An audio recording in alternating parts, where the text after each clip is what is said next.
Karla Dickens' practice spans sculpture, painting, photography and poetry. She's exhibited widely and her works delve with such clarity and truth into painful places. I think she's extraordinary. And the history of this land as well, to the violence against Aboriginal people and brutality that's endured by women, to the racist and toxic cultures that are still perpetuated here.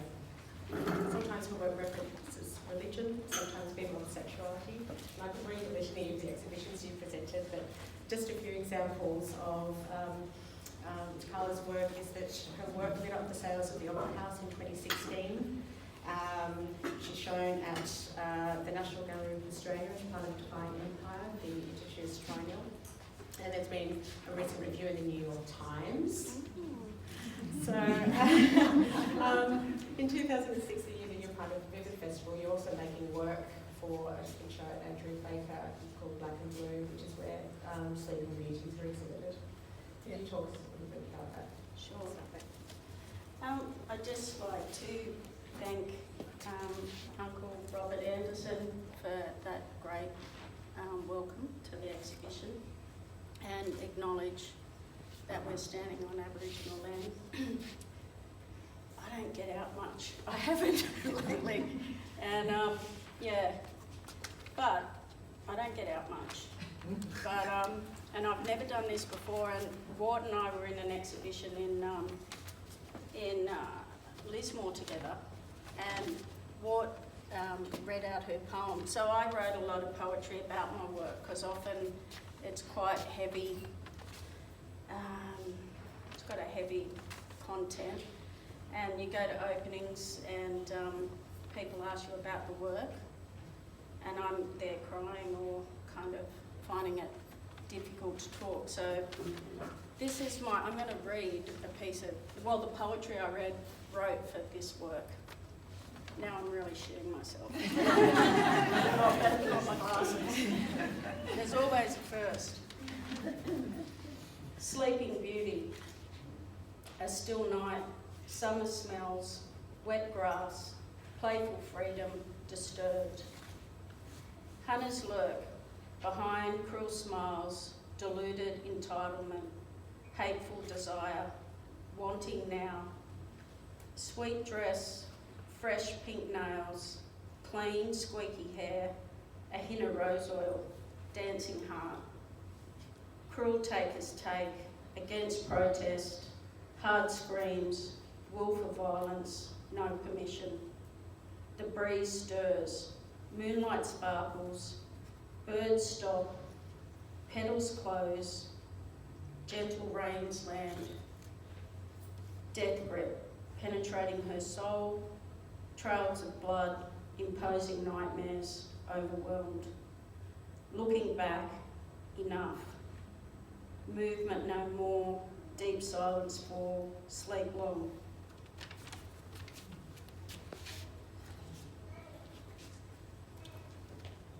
I'm going to cry anyway. I leave you flowers, love letters, gardens of tears, butterfly kisses, tender hugs, and yesterday's dreams. Oh, that's all right. So this work came about, I don't know if anybody watches Four Corners, but there was a show on about Lynette Daly, an Aboriginal woman that was raped to death not far from where we live, mother of 7. And this crime happened, we don't live far from there, didn't hear about it, it wasn't on the news. And then as it got brought to light again, and the Four Corners program did that, I have good friends in Lismore, one in particular that works at a women's refuge, and they had to hold some talks for women in the community that were really traumatised by Four Corners. And it had me, well, it was such a disturbing crime that they talked about. I kind of really felt like I wanted to honour this woman. For her sake, for other Aboriginal women, and we've got a number of horrific crimes in our area, and we've got a lot of scrub and kind of national parks out there. Rhoda Roberts' sister was, who Naomi mentioned, I work with on the sales of the Opera House. Her sister was found, her body was found dismembered.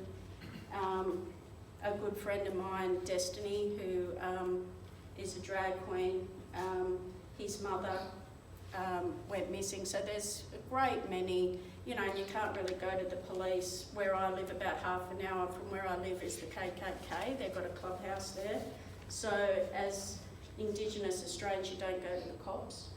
And if somebody goes missing, it's kind of like, oh, well, should just be walkabout, and, they kind of dismiss it. So these works, I've done many, it's a part of my family's history, and it was beautiful to hear Uncle Bob acknowledge the gentlemen that were his grandfathers and great-grandfathers. That's not the case for my family's history. I wouldn't call them gentlemen.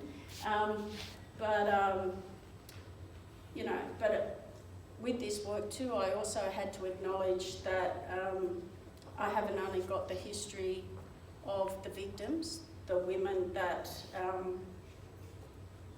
so often just, I love the name of this show, The Abyss, because it's like the history of Aboriginal women in this country is just, it's not there, and it's been relentless, and it's been ongoing.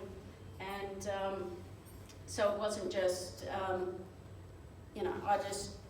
when I make this work, and I've made a lot of work about rape and the abuse of Aboriginal women, it's not just from the victim's point, but I also have to acknowledge that, those perpetrators are my blood. And that was another thing that we were talking about when the women got together in Lismore, talking about the Lynette Daly case. Why do Indigenous women still attracted and still go to that violence? And I don't know, I guess both's in my blood. But it was just beautiful work to make, to acknowledge these women and kind of find, I don't know, flowers always make me feel better. So thanks, Naomi. Thank Do you. you want that?